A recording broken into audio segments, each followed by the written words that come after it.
Renkioi was really a remarkable hospital, built in the midst of a war. Florence Nightingale never went there, but her indirect influence would have been very significant. So a lot of the movers and shakers behind Renkioi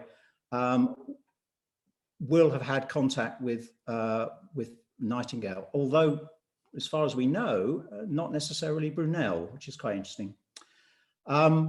So in January 1855, a move to increase hospital capacity, either to build a new hospital or to increase an existing hospital using huts. And now prefabricated huts going out to the Crimea was not a new thing. It had already been done for barracks and other accommodation.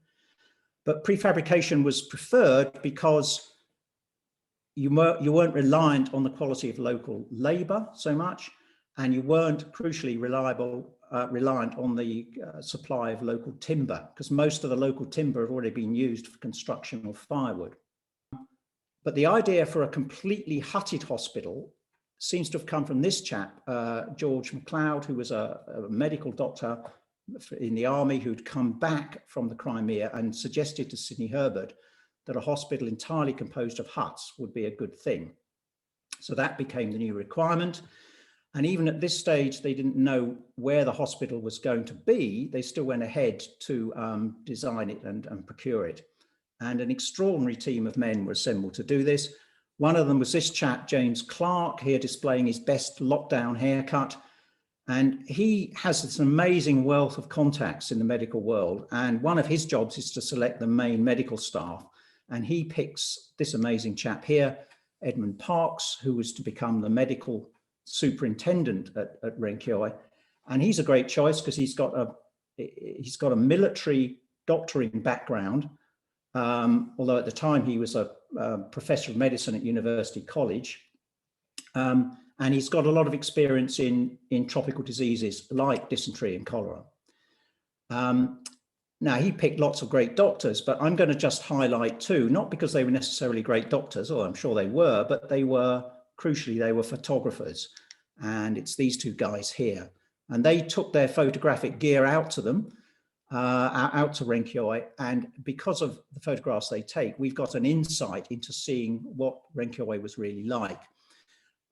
Kirk was later to become famous as a companion to Livingstone on his second Zanzibar exhibition. Robertson on the right here, this is actually one of his own photographs. This is a self-portrait that he took at Renkioi. Here's another one of Robertson's photographs of Dr. Parkes on the left there with his wife. Robertson tends to take photographs of people, and Kirk seems to be more interested in taking photographs of things. So back to Herbert, who now needs to procure this new hospital, and he delegates the task to this chap, Benjamin Hawes, the Under Secretary of War, and very conveniently, Isambard Kingdom Brunel's brother-in-law. And he must have discussed the requirement with Brunel ahead of the formal job offer, because that came out on the 16th of February in 1855, and Brunel agreed to take on the hospital on the very same day. Incidentally, this is the same day that the central pier of the Royal Albert Bridge was being put into place. Now, so really what Brunel, the great thing that Brunel brings to the party is a fully integrated design. He's not just designing a pile of huts, he's designing a whole integrated system. So, and he's also incorporating all the latest technology and all the latest thinking, particularly about things like hygiene. So he's focusing on prevention of sickness, and he's also focusing on things like shelter and all the things you need to provide good prevention of sickness: water supply, sanitation, ventilation, proper cooking, proper laundry, and all the necessary supporting services. And in typical Brunelian control freakery, he specifies absolutely everything. And he's fast.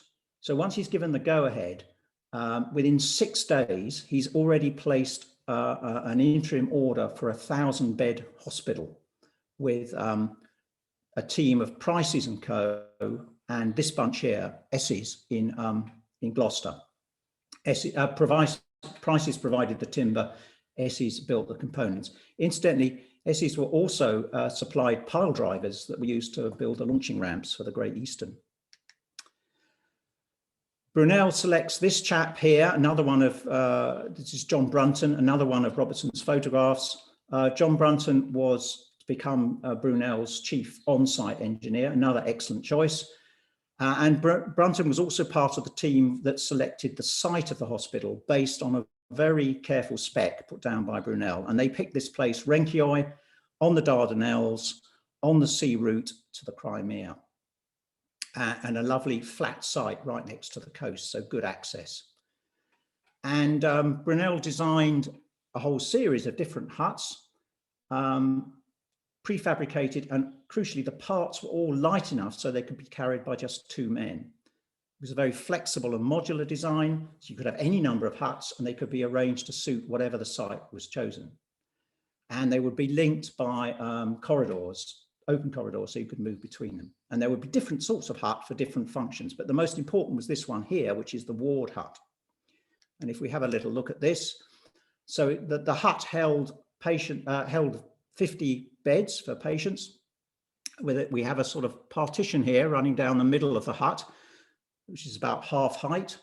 And on the left-hand side, we've got bathroom, orderly's room, medical officer's room, and so on. And very, very importantly, at the other side, we've got all the loos and the washing facilities. This is probably the most remarkable, I think, of Dr. Kirk's photographs showing us the inside of one of those ward huts. We've got very high windows up here on the left for better ventilation. So ventilation is more important than looking out. And we've got that half-height partition there on the right.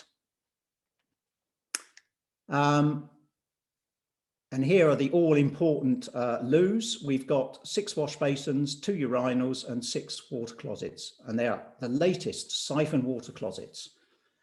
Brunel even specifies the toilet paper, and he also specifies a set of instructions to be put up on the wall in the loos, because most of the soldiers using these loos would have never seen a water closet before, let alone using one. And as well as the ward huts, we also have other types. We have kitchens, laundries, stores, accommodation, a mortuary hut, and a slaughterhouse. So this is John Brunton's ground plan for the hospital. And if we have a look at this, well, first thing to say is this is a ground plan for a full 3,000 bed hospital. In practice, only about half of this was actually built because the war ended. But let's have a look at some of the features here. We've got running through the middle here, a railway line, which connects the south pier down here to the hospital, and also the north pier up at the top. The railway lines are sort of narrow gauge affair. It didn't have locomotives, it was horse-drawn. And it enabled them to move supplies and patients arriving, got a lovely smooth ride into the hospital itself. They never managed to complete the railway up to the north pier. But the idea of the 2 piers was that ships could unload whatever the state of the weather. So this is a zoom in on the main section, the central section of huts. So pretty much everything, most of what we see here was built. We will just highlight a few buildings here. Down here, bottom right-hand corner, we've got a couple of laundry buildings. The laundry system was quite clever. It was designed to be able to heat very hot water so that they could provide clean bed linen every day, and the hot water would kill lice and vermin. They got through about 4,000 gallons of water a day in the laundries, and very sensibly, all the laundry water was directed into the sewers, so it would flush out the sewers every day. There's a little note down here, which is probably too small for you to see, but it notes that 5 huts were taken from there and sent to Scutari. Which is how Florence Nightingale got to learn about what the Renkioi huts were really like. So she knew quite a lot about Renkioi, even though she never actually went there. Here, this little building here, this is one of the kitchens. Let's have a closer look at the kitchens. This is probably the most famous photograph of Renkioi, the one you often see. I was quite amused by this because what we're looking at is not a ward, but a kitchen. Unlike the wards, which were made of wood, and most of the other buildings were made of wood, the kitchens were made of corrugated iron because of the risk of fire. The laundries were also made of corrugated iron for the same reason. Cooking stoves in the laundries, cooking stoves in the kitchens were provided by Victorian celebrity chef Alexis Soyer.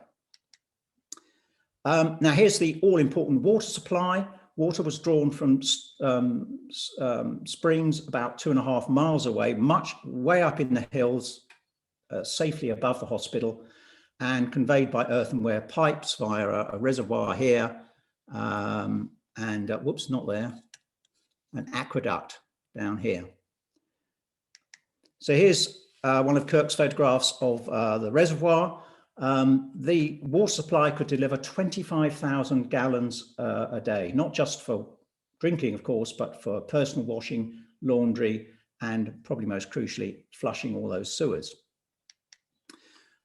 The place was built gradually over a few months, and you can see the numbers of beds and the number of ward huts building up here. They got to about 1,500 bed capacity by March of 1856, but by then the war was over and the fighting was stopping, and so they never got to the projected 3,000 beds, but they were confident they could have got there by June 1856 had the demand been there. So here's a few more of Kirk's pictures. This, we'll just zoom in on this one. We've got a line of ward huts along here and up here. And here right in the middle is that, that kitchen that we just saw. This is early on in the build, so they're still using tents for some of the accommodation. And these are just more photographs later on as the hospital grows. By April of 56, no more building is going on because the demand has completely stopped and very few new patients are trickling in. This is probably the best photograph showing the overall layout of the hospital in its final developed form. We've got the Dardanelles there in the background. So if you look at admissions, a lot of activity from October 1855 through to February 56, and at February 56 the war's finished. So that's why there's a real tail off of admissions. By July of 1856, all the Crimea hospitals were closed, including Renkioi, and this hospital was dismantled, everything sold off. And sadly, there's nothing left but just a small marker stone. Hospital deaths, as per admissions, as a kind of measure of performance, we might say.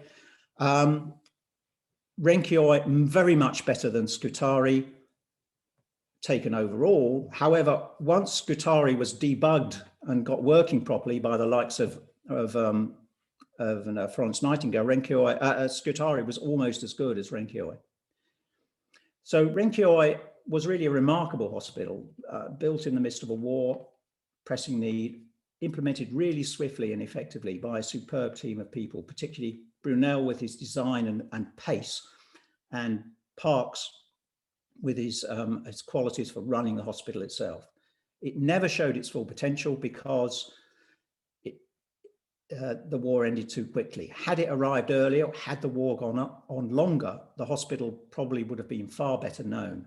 But sadly, it never got the recognition it would deserved, particularly in Britain, perhaps because it was a civilian hospital and that didn't really reflect very well on the military. But other countries took note, and it was, we noticed that in the American Civil War, for example, which was not long after this, we have got lots and lots of prefabricated hospitals produced on both sides, and also in the Franco-Prussian War, for example. Okay, I'm going to stop there. I've got some suggestions. If you want to read more about Renkioi, there's a very nice book by Christopher Silver, which I don't think is still in print, I'm not sure, but you can certainly find secondhand copies. If you're interested in looking at some of the photographs from Kirk and Robertson, the Getty Open Content program has many of them, and I've given you a link there. The plans of the hospital we saw came from the amazing Wellcome collection, which has got a fantastic source of images, well worth a look, and I've given you a link for that there. And now I'll stop.